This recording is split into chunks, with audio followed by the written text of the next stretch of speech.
4, 3. Okay. All right.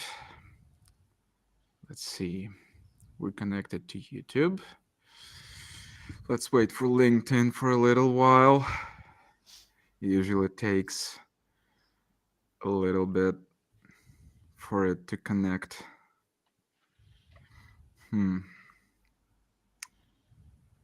Takes longer this time. Come on. Come on. Let me check the page. We're just too big for it.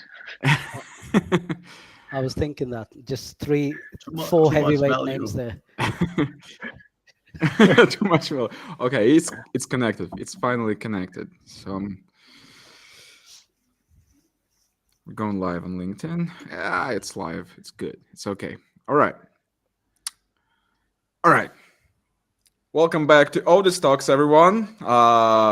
Naturally, this show is presented to you by Odys Global, your one-stop shop for age domains, premium names, websites, starter websites, as well as additional services including 301 redirects, topic clusters, EAT audit, and we've recently launched a leads to own feature. So if you found something interesting on our marketplace that you think could be useful for your business, but you don't think you can cover the costs right away, there's this option for you. Just get in touch with us and we'll help you figure things out. Today, I'm joined by 3 terrific people. It's Alex Savy, it's Matt Singers, and Steven Khanna. I hope I pronounced all the names correctly. You were good, mate. Spot on. Yeah. I'll just let you guys. I'm What just was it? impressed. I'm impressed. We all got under the description of humans, but yeah.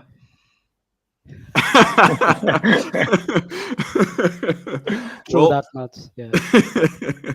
All right, guys, I'll let you introduce yourselves and highlight whatever you'd like to about yourselves, your experience, specializations, whatever you want. So I don't know, Steven, why don't you go first? Okay, mate. Thank you. Honored to be here. Lovely to see you again. So I'm the head of English markets here by Ypress. We're all about the link building game within the SEO industry. I've actually been an SEO mate, but believe it or not, just about 2 years. So I'm still kind of my baby steps into the world of SEO.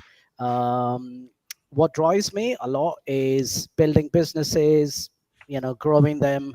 Sales is something I love doing. Pitching to clients, that kind of gets the fire going. Eat, sleep, repeat numbers. That's what I'm all about. I'm currently based in Poland. Been living there for 8 years. Lovely wife, 2 little kids, enjoying the perfect Christmas weather in Poland. Yep, that's me. Awesome. Alex? Yeah, I'm honored to be here among these amazing people and to be on this podcast. Like a little bit about myself. I was a web developer back in 2012, but I quickly realized that I want to grow websites, because if I develop a website, even if it's a state of the art, there is no point because there is no traffic. So then I realized that, okay, I need to do SEO, and I really fell in love into it.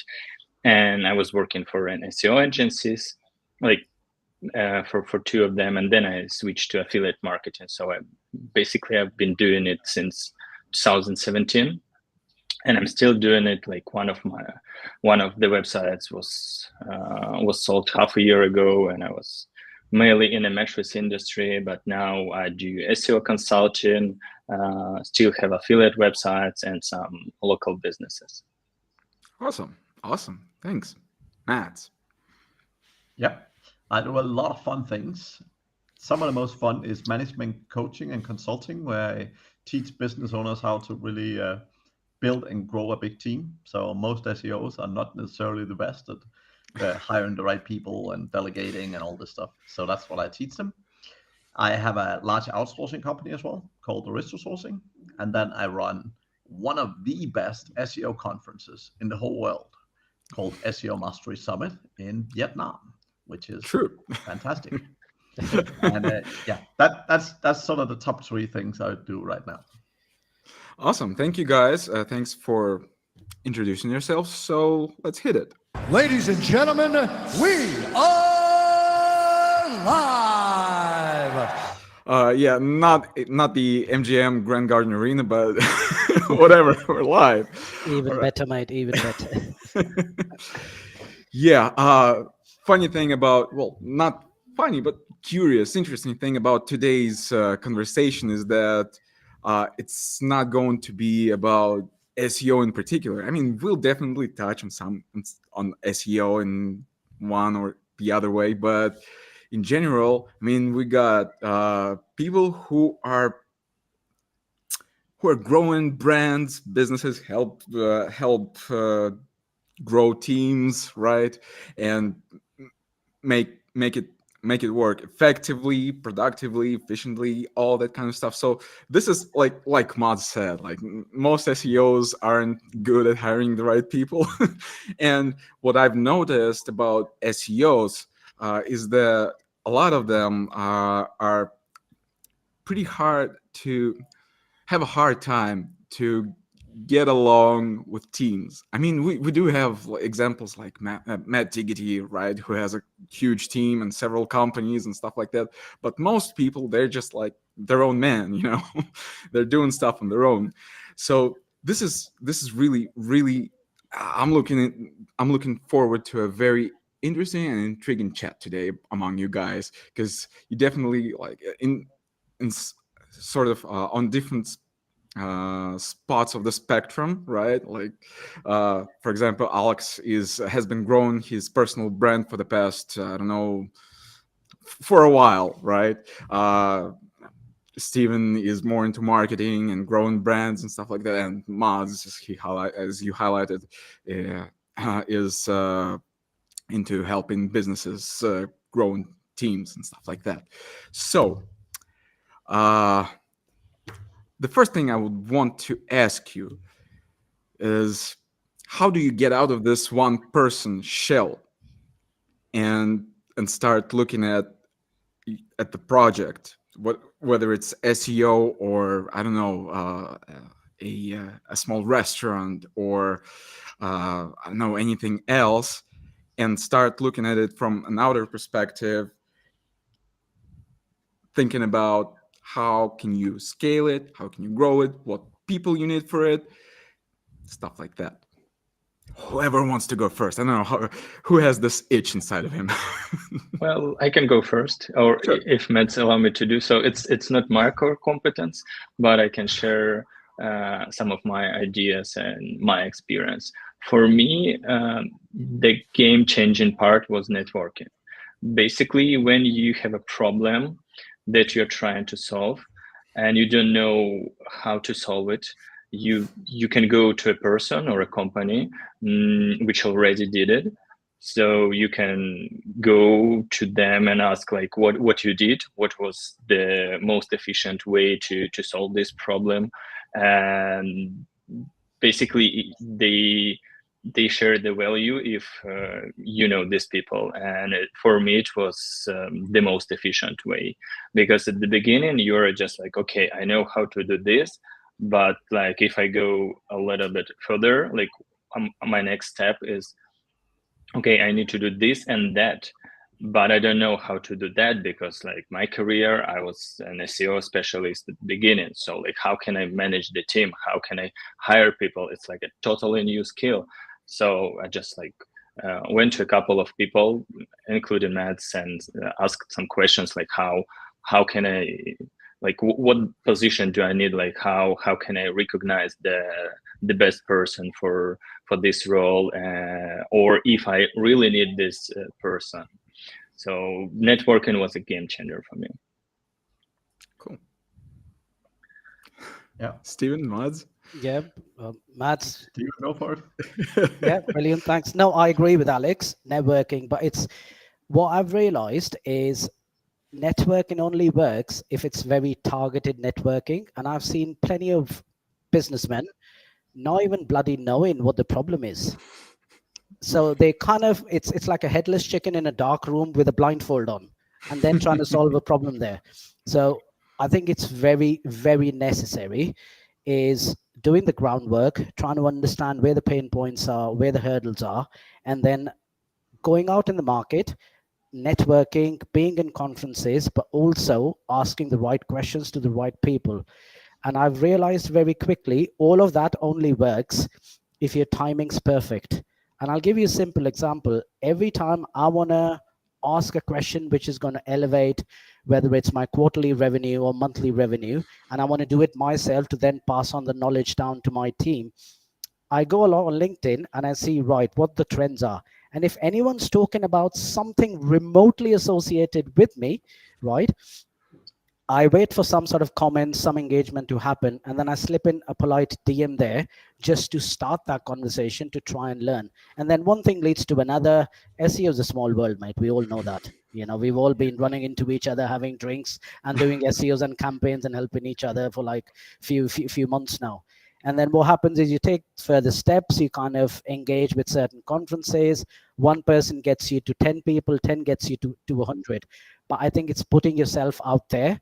And I'm a firm believer, and I say this to my team, guys, if you're inquisitive about something, go and ask. If you don't ask, you don't get. That's my kind of humble opinion. Yep. Cool. Yeah. Totally agree. 100%. So my view, yeah, probably slightly different from others, but I think one of the big things is that most specialists at anything identify themselves as a specialist instead of as a business owner. And I think that starting point is probably what's slowing most people down and what's holding most people back. And by the way, Vlad, Matt Diggity was no excuse. So the first time he came to me, before we started working together, the first time he said, hey, I don't want to deal with humans. I just want to do SEO. Right? And this is the typical approach to it. However, my answer to people is very simple. You have a choice. You can choose to be an SEO, or you can choose to be a business owner. You can very, very rarely do both remotely effective. Right? Now, if you ask Matt today, he will not say he only want to do SEO. He will tell you that he want to run a team. And the reason is very, very simple. As an SEO, you have to make everything happen yourself, and you only ever have so much time. The thing is, with a team around you of great people, every time you get an idea, you can tell someone else to do it, and suddenly it just happened without you having to do it. All right. And this is, for me, the biggest thing of anything is, like, sometimes I have an idea, I have something I want to try out. I tell some people before I go to bed, and when I wake up in the morning, it's already done. Right? So the thing is, yes, when you do things yourself, there's certain things you can do. There's certain things you can do at a certain speed. But fundamentally, the mindset between being an SEO, as example, and being a business owner, it's two very different things. And the thing is that as soon as you start looking at things as a business owner, you really start observing the world very differently. So I ask most SEOs this question. I say, hey, do you want to work for $5,000 a month? Like, can I hire you for $5,000 a month? And quite a few people say, well, you know, if I can just do SEO, that's not too bad. I'm like, great, I'll hire you so that I don't have to do it. And then I will get you to make me value that is way, way, way more than $5,000, right? So it doesn't matter if it's $5,000 or $10,000 or whatever, but the whole thing is that expertise can be bought, right? Expertise is something that have a value, but it is not necessarily exponentially, it is not something that will just exponentially grow by itself. Right. So the problem is, if you're sitting doing SEO and you're sitting trying to grow your own site and you're the one doing all the work, like, there's only ever so much you can do. And you can build like a really solid site. You can make a ton of money from it. However, the problem is doing that again. Let's say something happens to you and you end up in hospital for 3 months. What happens? Right? If you're doing services, a lot of clients run away. You lose a lot of stuff, right? If you're building your own affiliate sites, well, not much happening for 3 months is usually not a benefit, right? But the whole benefit of building a company and building a team is so that growth happens even when you're not the one pushing everything. And I think for me, that's the most important mindset to get into. So it's not, can you do it yourself? But it's, if you can hire someone to work for money that you wouldn't work for, right? Mm-hmm. To do most of what you're doing right now. Like, why on earth would you not do it? Because that is exactly how you grow and scale a business. Hmm. Yeah. Wow. These are wise words from Mads. Obviously I keep having chats with Mads, and I 100%. He's like a management guru to me. I'll be honest, and I completely agree with him.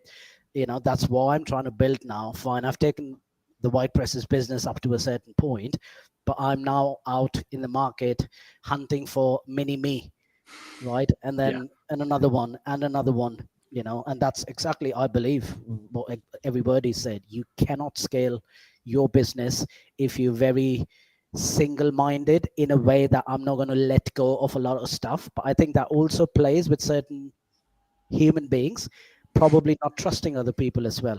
There's a bit of trust. There's a bit of really, you need to give people space for them to develop. But I agree with Mads. Yes. Yeah.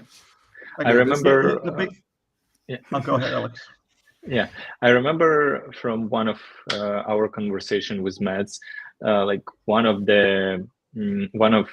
his statements that really changed the way I'm seeing things was like, when you delegate tasks, it's limiting you, but when you delegate responsibilities, this is the thing that you actually need to do, because it allows people to grow professionally. So when you delegate the area of responsibility, the person who is doing this, who's responsible for this area, this person usually doing their best to understand how to solve this or that problem. But when you delegate a task, the person will be kind of limited in terms of the ways on how they can do it, and they will likely make a lot of mistakes, or just follow the SOP, and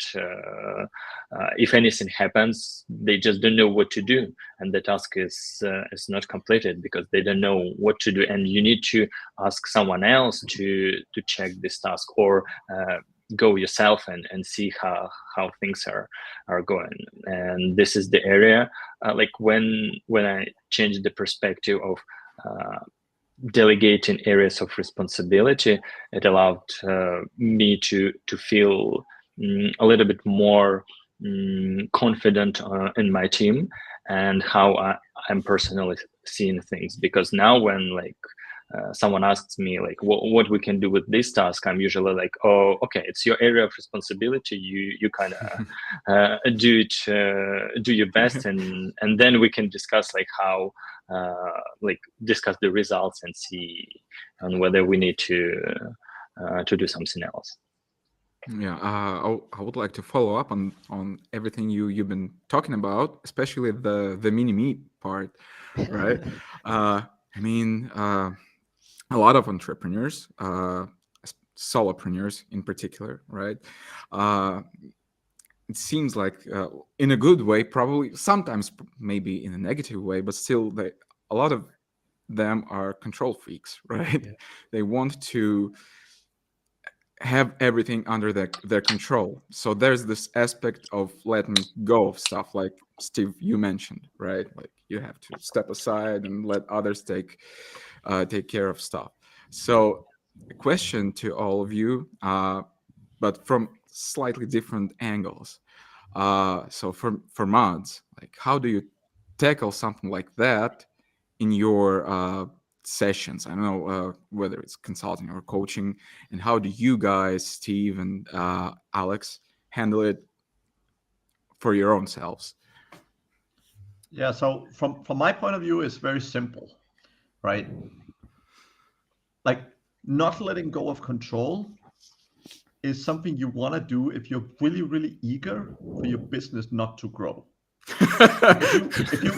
If you really don't want to make more money, and if you really want to make sure your company stays small, then like if you're really eager for that, then it's about not letting go of control. But turning that around a little bit, the problem is not that about letting go. The problem is not understanding priorities, because the whole thing is that as soon as you're working on all the small stuff, you're not doing the things that moves your business forward, right? Reality is when you're growing a business, you have to look at your company and you have to say, what is the one or two things I can do that really push me forward? And you end up in a situation where you have to say, well, hey, there's a whole pile of things I cannot do if I'm doing the things that really grows the company. And you have to either hire someone, you have to show up to your existing staff and say, hey, Pete, I don't have the time to answer customer service messages. Like, I simply don't have the time. I love the way you're communicating to humans. I love how, responsible you are. I need you to own customer service because I'm busy growing this company and I don't have the time to do it. Now, here's the thing. As a business owner, like, it's not a question of me not wanting to let go. It's a question of I want the business to grow, and therefore I have to understand what are the things I need to do. And the rest of it, I have two options. I either make sure it doesn't get done, or I give it to someone else to do it. And that's literally how you look at it, right? It's not about letting go. It's not about saying, hey, I want to answer these customer service messages myself because I don't want, wrong replies going out to people. The whole thing is every single time you're doing that, every time you're doing something, someone getting paid less than you could be doing, you're holding your company back, right? And I cannot see any reason why people generally want to hold their company back, right? Like, unless they have a big self-hatred or something like that. Yeah. Or against money. That's Yeah, I agree, Mads. Right at the beginning of my management career, and this is like, 20 years ago, I was a bit of a control freak, and I realized, hang on a second, mate, I'm walking around like a little psychomaniac, walking around in restaurants and businesses trying to micromanage a lot of people, and it came out that I was spending more time correcting people rather than actually talking to clients in the restaurant, or in this case in Press, for example, which I do really well now, is just looking after the top accounts, which brings me 90% of my monthly revenue. And all the other bits and bobs, like we've got this platform where people do their campaigns and all of that. I don't even know half of the features, to be honest, on that platform. And my boss knows about this. I said, Tom, it doesn't matter. The money's coming in. My clients are happy. I don't give an F, and I pardon my French, where me knowing the platform would do nothing. What I should be doing is, which I've done fairly well now, hire some absolute legends who are good at very specific things. Like, I don't like going into the nitty-gritties of the platform. I've got an ops manager doing that. Trained him, given him the trust. There you go, mate, run it. I probably check it once a week. Account management, smaller accounts, there's a team of account managers, they look after it. My job is to make my current bigger accounts happy, but then most importantly, keep networking, keep your name out there, keep going out, and what I call as, I don't know if Mads would agree or Alex would agree, what I call a Big Mac theory. So for me, that's why I replicate a Big Mac every quarter. So my top one and my bottom one are my two biggest accounts, and everything else in there are your bits and bobs, your £2,000 a month, your £3,000 of that. And right now, what I've been doing for the last year and a half is trying to replicate those Big Macs every quarter, double digit, triple digits. And I think once you've done that effectively as a business owner, I think the sky's the limit. Yeah, I would say it helped when it helped when you have a great fat platform like you have, Stephen. So it's so easy to sell people. But but I agree in principle, right? One of the things that I think is very interesting to think about is also the mini-me's, right? So the fundamental is that organizations exist for the specialization of labor, right? So even though I say you can hire someone for a lot lower cost than you, right?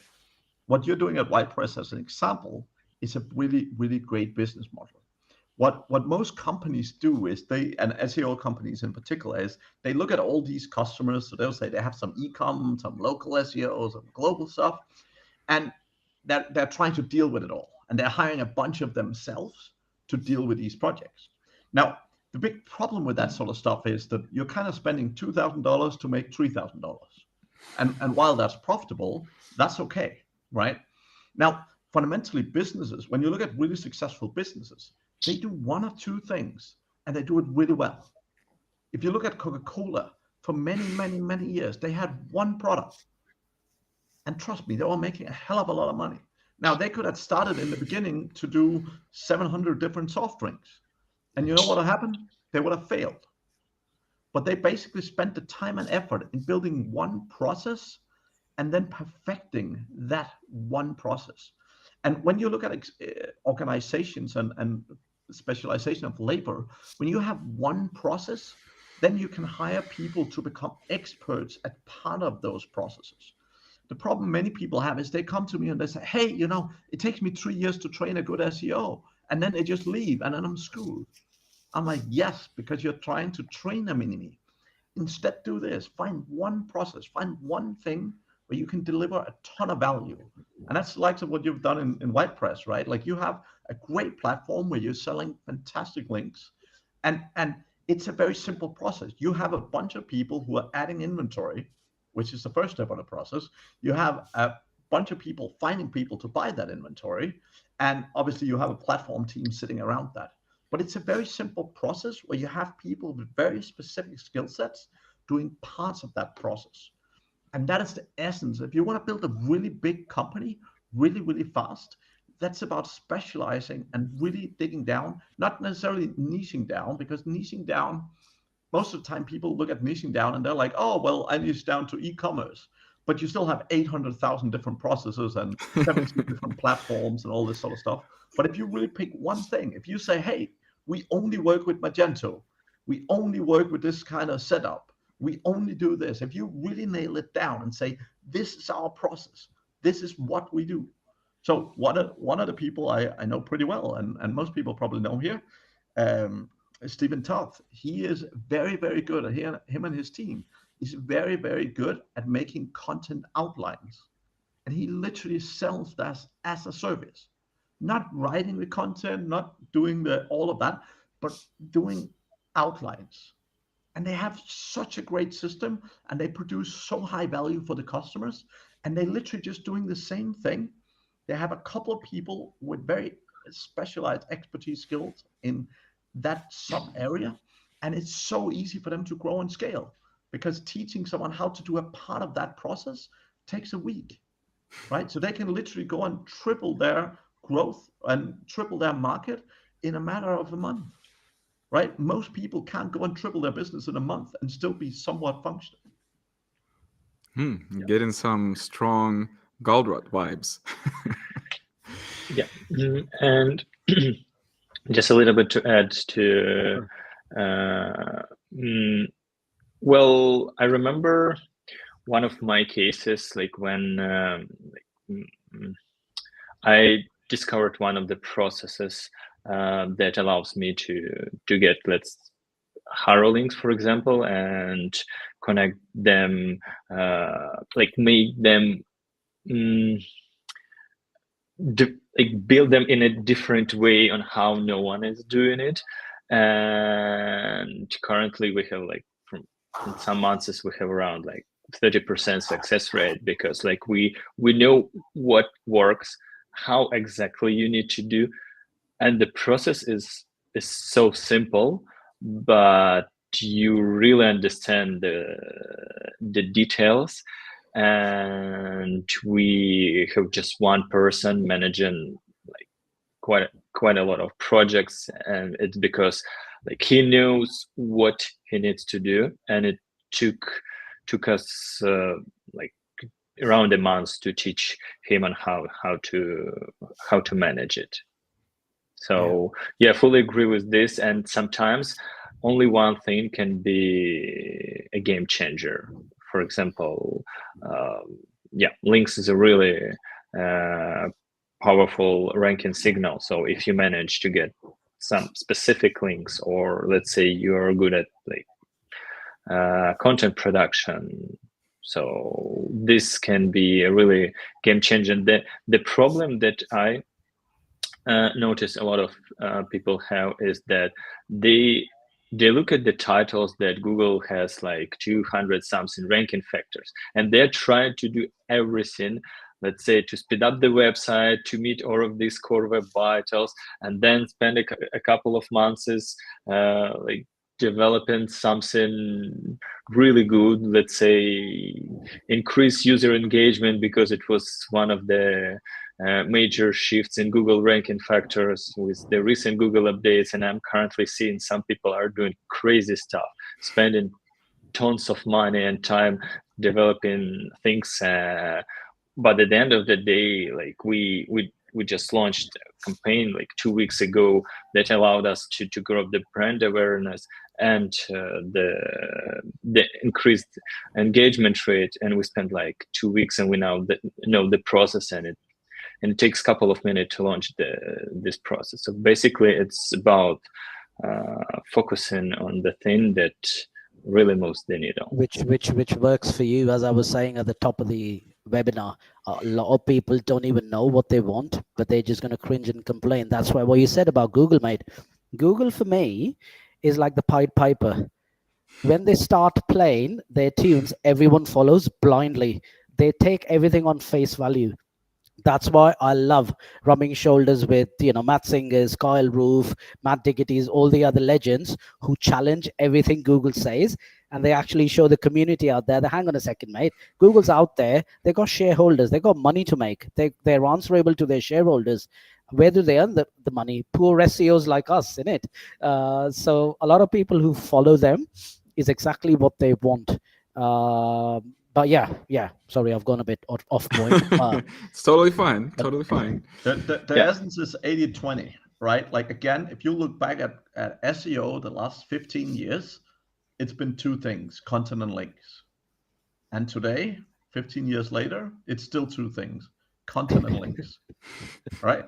No, Yeah. but reality is, if you look at many SEO agencies, as you just said, Alex, I've walked into companies, right? And seen agencies where they're like, every time we onboard a new client, we have this 60 sort of process checklist. So they're sitting checking through like 60 different things, right? Every single time they look at a new website. And you're like, yeah, okay, make sure the site is indexed. That's great. But reality is they spend so much time and energy on things that in the end will have a very, very small impact, right? If you focus on content and links, and if you focus on simplicity, right?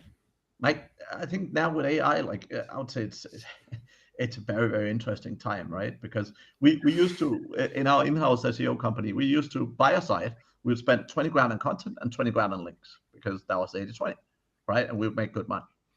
Now, then we started buying amazing domains, and then actually we spent very little on links, and then we spent on content. Now with AI content, you can spend very little on links right out of the gate and very little on content right out of the gate. And then you can start getting some success really, really quickly with just that. And as soon as you see that, then as soon as you see sites making money, then you can much better invest in more content. You can invest in improving the quality of the content that's ranking. You can spend it on acquiring more links. But fundamentally, it's the 80-20, right? SEOs love nerding around with small hacks and small tips and small whatever. But the two things that moves the needle consistently is content and links. If you focus on either of those, like if you're fantastic at getting links, or if you're fantastic at running a content team, like, right, as long as you have a certain amount of skill or spend a certain amount of effort on the other vertical as well, like, you are going to win. And I spend a lot of time with people like Nick Jordan and his team, and they're so good at the content game, right? Do they do links? They do a little bit. And, it's super easy to go out, use a platform like WordPress to just get some additional links. But fundamentally, what they're very good at is the content. And again, as they do, they go in and work with big clients who already have a ton of links, who already have authority. And if you can just add a lot of really, really quality content to that, you're going to change the game. Yeah, less is more sometimes. People just don't realize that. And Yeah. there's the thing: SEOs want to do everything themselves. They want to understand everything themselves. And again, let's use Matt. Like no exception there. So when I first started working with Matt, he was looking to hire a full-time dev to speed optimize their stuff. And he's like, yeah, I want to hire this guy to fully speed optimize all our stuff, and we're trying to figure out exactly what process he should follow. I'm like, why don't you just go and pay someone who is an absolute expert at doing it and get them to do it?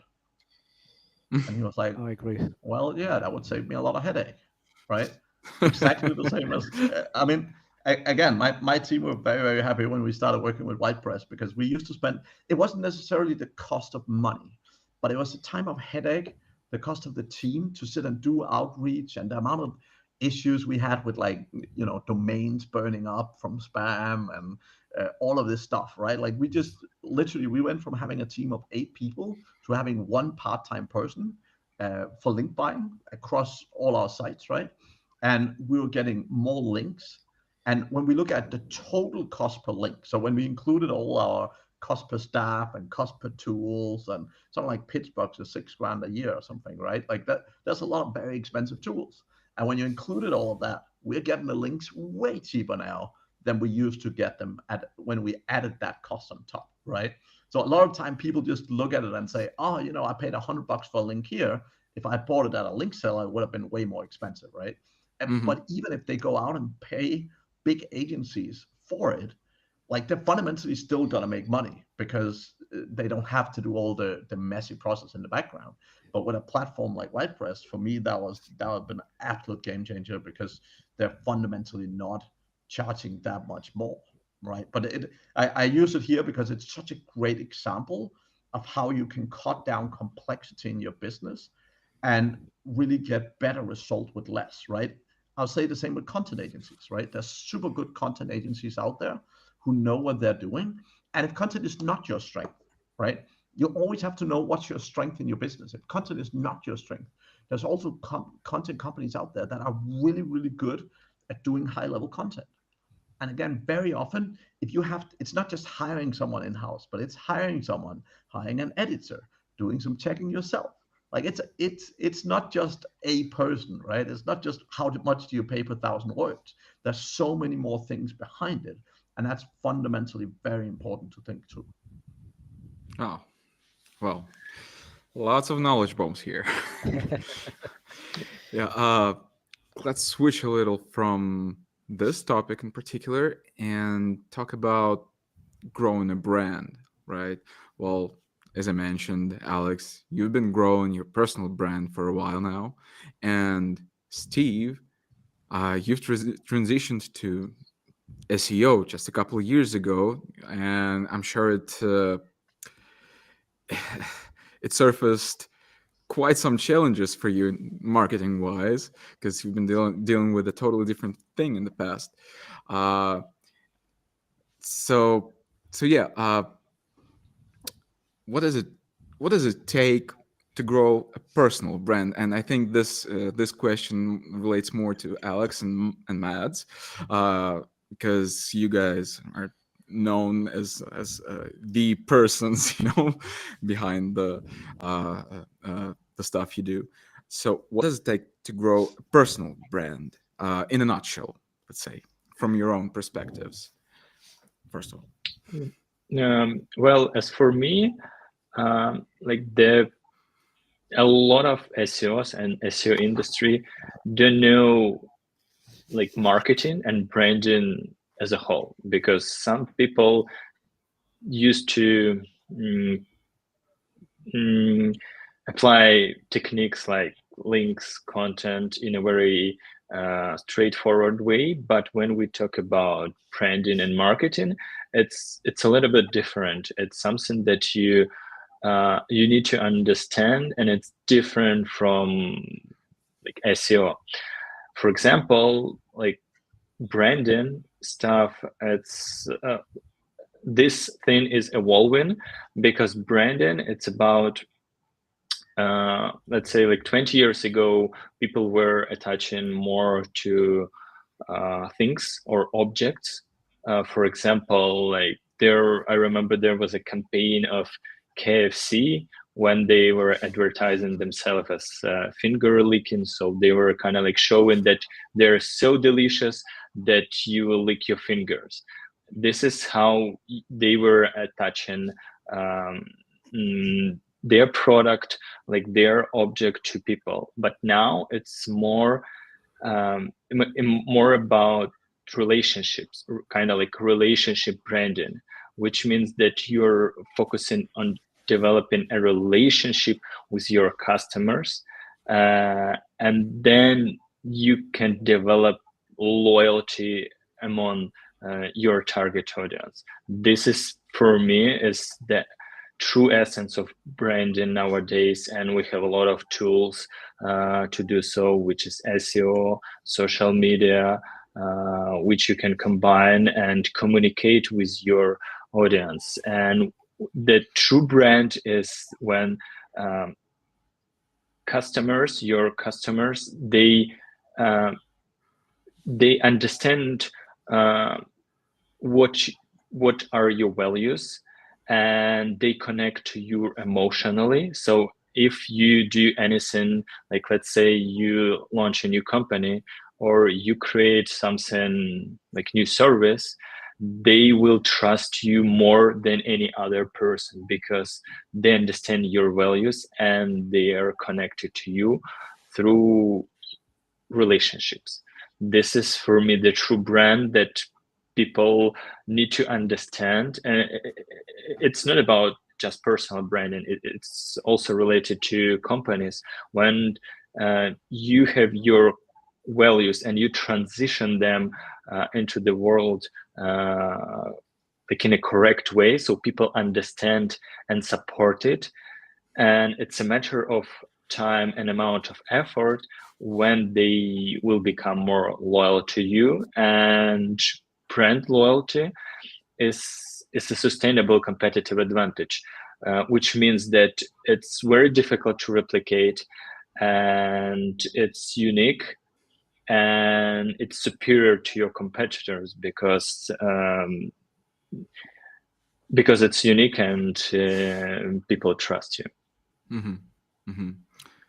Yeah, I think that's a very good definition. I think I've looked at branding very differently. So I'm by nature horrible at marketing, and I've built my first 3 companies basically at the back of what I would call networking. But the way I look at branding, and particularly around myself, is I think branding, you definitely have a big branding play in terms of, colors and brand values and all of this stuff. What the way I've looked at it, being not very good at marketing and so on, is slightly different. So I've looked at building a personal brand for myself for many years, which I've done. And my essence have basically been to sit down, look at myself and seeing what are my values and what are the things I want people to feel when they meet me. So the thing is, I would say at this point, most people who have spent 5 minutes talking with me will remember me, and hopefully for something positive, right? So the key thing is, I spent a significant proportion of my time meeting humans, and I say humans in a funny way, but meeting people. And the essence for me is that a lot of brand building really comes from meeting people in person or talking to people online. And the whole thing that I've always focused on is I want to make sure that people get an authentic experience when they meet me, right? I don't want to pretend to be something I'm not. I don't want to come across as like some all over the place, whatever. Like, the essence for me is whenever someone meets me, if they meet me at 8 a.m. on a Saturday morning, or if they meet me at 10 p.m. Friday night, I am the same person. And the thing is, I am consistently trying to give value to people around me, right? I learned from a very early age that every time you help people, eventually it comes back, right? Like, I never sit around and wait for that person to pay it back. That is never the goal, right? My goal is I want to help as many people as possible by making a big difference. Now, some people have problems that I'm not good at helping with. Some people have problems that is not my sort of bane of existence, and that's okay. But the people that have problems that I can potentially help, my goal is to help them. And people are always like, but you could just charge them some money for it and all of this stuff. But reality is that if you help a lot of people around you, like number one, you make a lot of people happy. And that alone, if you create happiness around yourself, that's a big benefit. But also you create a brand around yourself as someone who cares, right? Which is what I am in principle, right? Like I care a lot about other people and their success. And as an example, with my management coaching and so on, right? Like since day one, we have offered 100% money back guarantee. Like if someone do coaching with me or if they go through my management training, if they are not happy, I will happily give them 100% of the money back, because I'm not interested in any customer who walks away feeling like they paid for something they didn't get. And for me, that's like branding for me is about that aspect. It's about what does people see and feel when they engage with me or the brands that I own, right? Like for me, that's branding. Wow. Oh, that's deep. It's deep. It's deep. Mads is always, there are lots of wise words and quotes and idioms coming. I totally agree. Be yourself, be honest. And hopefully by doing that, once you're genuine, as Mads was saying, we're talking to fellow human beings. They've all got the same emotional strings, right? So if you're being honest, you're speaking from your heart, the idea is hopefully they're going to like you. If they like you, they'll trust you.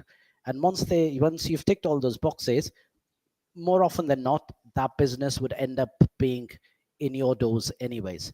Just, yeah, be genuine, set in expectations. Um, just be a mate, to be honest. I don't know how many chats I have. I have all my biggest clients on WhatsApp, and we crack stupid jokes early hours in the morning or late hours in the evening. Just be their friends. Do what needs to be done, and that's what, yes, builds your brand up, and people are happy kind of talking to you, connecting to you. As I keep saying, every time we kind of planning the next SEO event and we're talking about after parties or the networking events, I always say, guys, SEO is just in the way. It's all about drinking and partying. Yeah. So Yeah. so yeah, what about building a brand that is so strange to you in the beginning, Steve? Like transitioning from restaurants to SEO. Right. Yeah, mate. SEO was black magic to me. It took me 6 meetings in YPress to come and understand what the bloody hell are we doing. What is link building? Yeah. What are we talking about? Do follow, no follow. What's indexing? What are you guys talking about? But I say this a lot to almost everyone within my team and everyone else I'm trying to, perhaps give out some education and knowledge, is anything you do in life, do it with all your heart and love and passion. Otherwise, middle of the road, plain Jane, mate, take a walk, do something else. And I think in any new job, that's one promise I made when I joined WordPress. The first 6 months, I'm going to give my blood, tears, and heart to it. And let's see where it takes me. And that's the perfect example which I use to motivate my team. I said, guys, I consider myself as an absolute idiot in the world of SEO. So if I could make it by doing £400 a month 18 months ago, if we were lucky, to doing £500,000 every month now, where 90% plus of the clients are mine, of my grit, hard work, chasing them, talking to them no matter what time and what time zone. I've had bloody onboarding calls at 3:20 in the morning, at 1 a.m. in the morning, or at stupid hours, because I know this for a fact. Apart from me having a responsibility for WordPress, people need to like me, because I'm sure Mads would agree with this. People buy from people, and it's very important that you're displaying the right human qualities. It's like speaking the same language. Once they realize you're talking exactly the same thing, they know that you're on the same page and you've got their best interests in consideration. And I think that's what I've tried to literally copy and paste to every person I speak to. Be genuine, be yourself.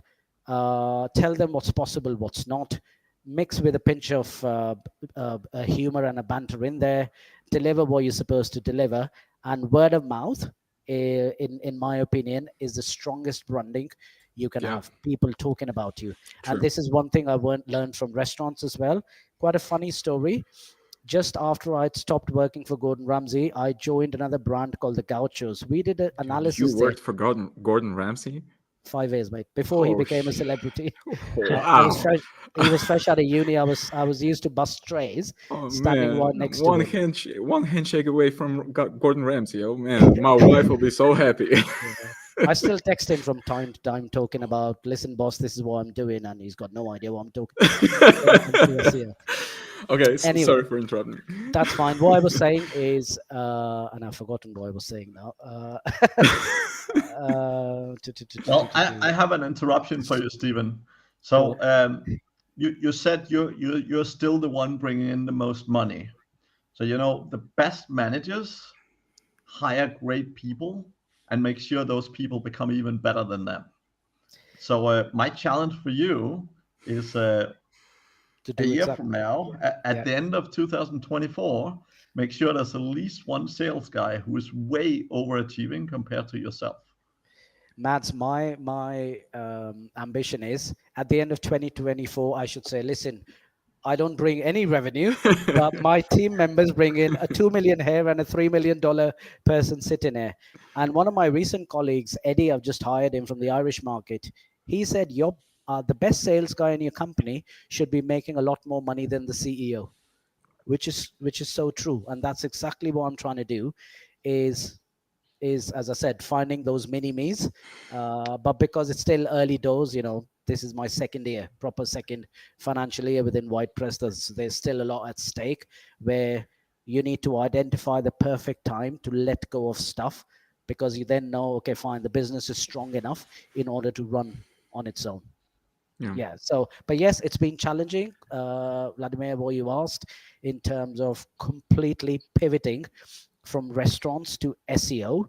But I think I've done well. I'm sitting in this webinar with legends like Mads, Alex, yourselves. I've got another one coming up in 3 hours' time, GMB Pros with William Jones. I'm there as well. I've been on a couple of Charles Float's webinars or SEO streams as well. So I think I've done okay, but I've only scratched the surface. A long way to go.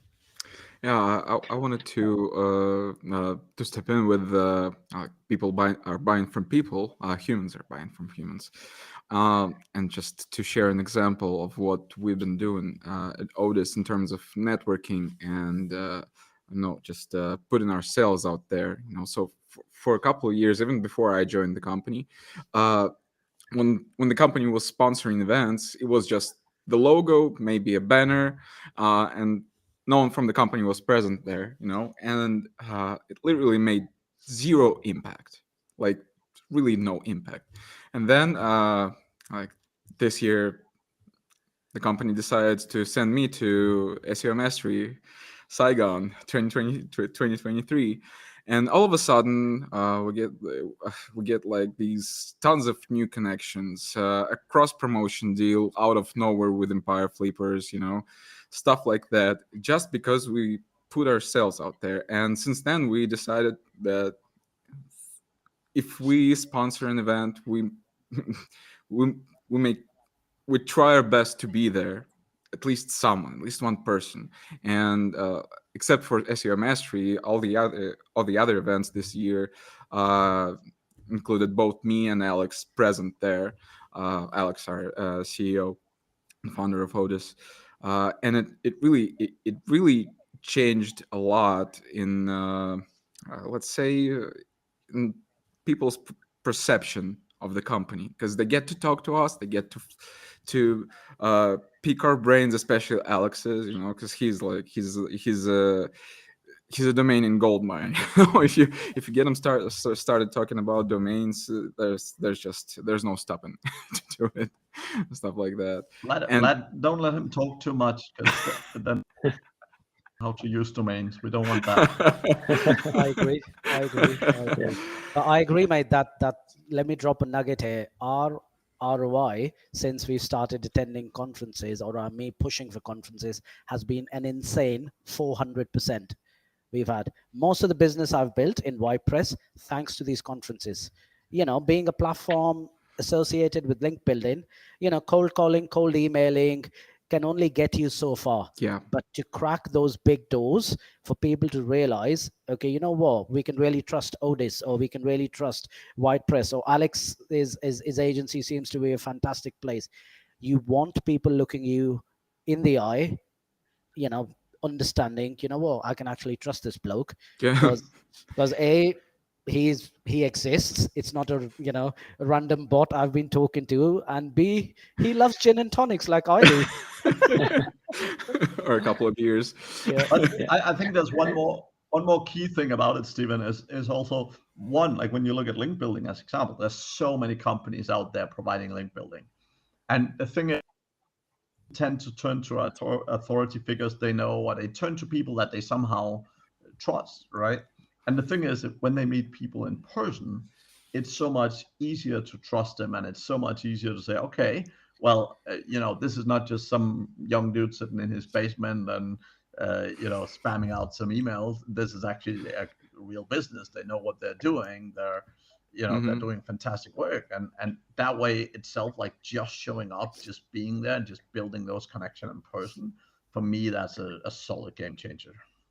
I agree, because I think, And Matt, inherently, human beings are designed in a way to trust other human beings right off the bat.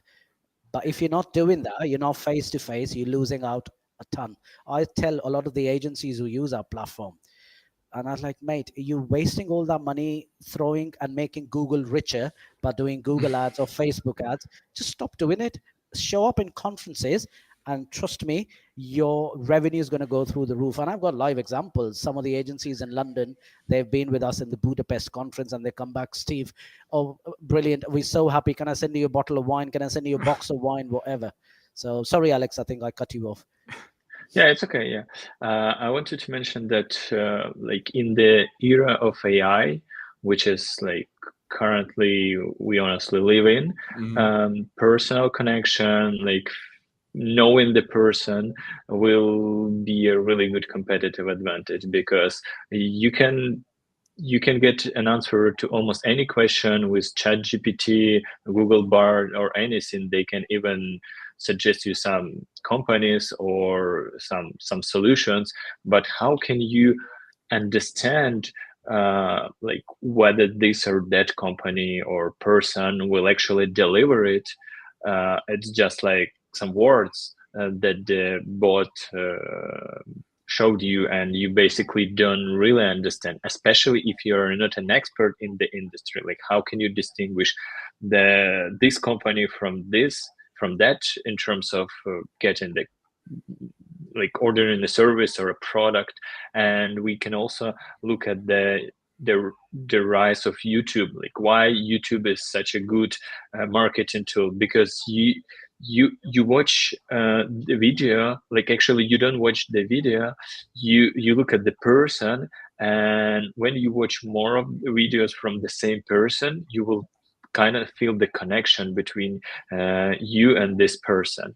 And same with link building. Like I know, like at least like 2-3 years ago, everyone was hiding, like creating all of these fake authors and everything, like trying to hide all of their projects. And I built just a website under my personal name, and my link building skyrocketed because I'm not hiding. I'm like the guy who's doing this, and I know what I'm doing. And I had so many other cases when people just showed their faces, started creating YouTube videos, doing all of this stuff.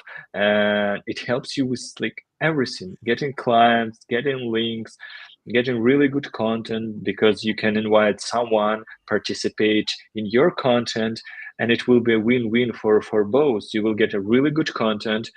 You won't spend money on content writers writing this content, and you will get a really good piece, and this person will get like something from your audience. It's like we are in an era when we need to show our faces more, because this is how we can compete with all of these bots and AI stuff.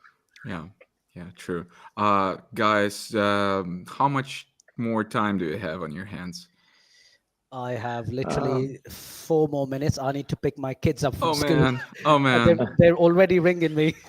Okay, okay. The thing is, there's a question from Johannes Faupel, the man legend, for course. mods. Mods, if you could quickly answer it. Uh, if you look back at the best changes people did in your consulting career, what is the biggest gain a solo SEO can get with a partnership? More revenue for time or more freedom? That means more time overall. So can get from a partnership specifically? What is the biggest gain a solo SEO can get with a partnership? I mean, I've seen so many examples, but they come from different. Like that depends a lot where you're coming from, who you're partnering with, and so on, right?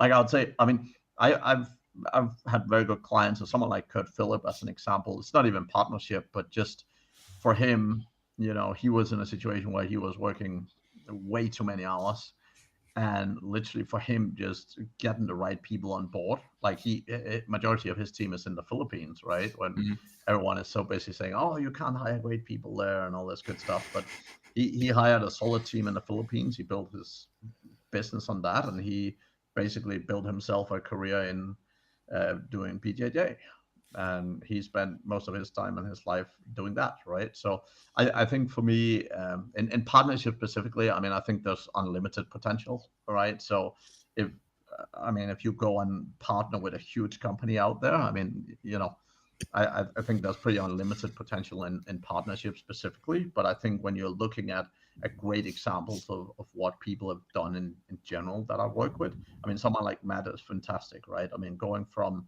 him wanting to just do SEO and sit at home and do it to now running many companies and so on, right? Like so many examples, right? That of people who do so much better. And the whole thing is learning SEO takes years, right?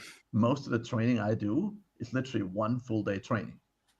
Like the amount of change that can happen with one full day training of learning management, because most people start like haven't learned much from it. So for them, learning a good bit over a day can be an absolute game changer, right? Okay, yeah. Thank you. Guys, thank you very much for this conversation. I enjoyed it like a whole lot, and I hope you did too. One thing I was hoping we would touch on, but we just didn't manage, is that Mods has joined the Odys mentorship program. And if you want to book a coaching session with him, you can find the link right in the description box, leading straight to his Odys mentor page. The booking schedule is coming soon, so just stay put, or you just check the link once in a while. So yeah. Once again, was terrific conversation. Thank you all for doing this. A lot of stuff to process, and yeah, hope you've taken notes or just come back to this video and re-listen to it over and over. Okay, yeah. See you next time, next Wednesday. Just stay tuned. You'll see who's going to join me next week. Brilliant.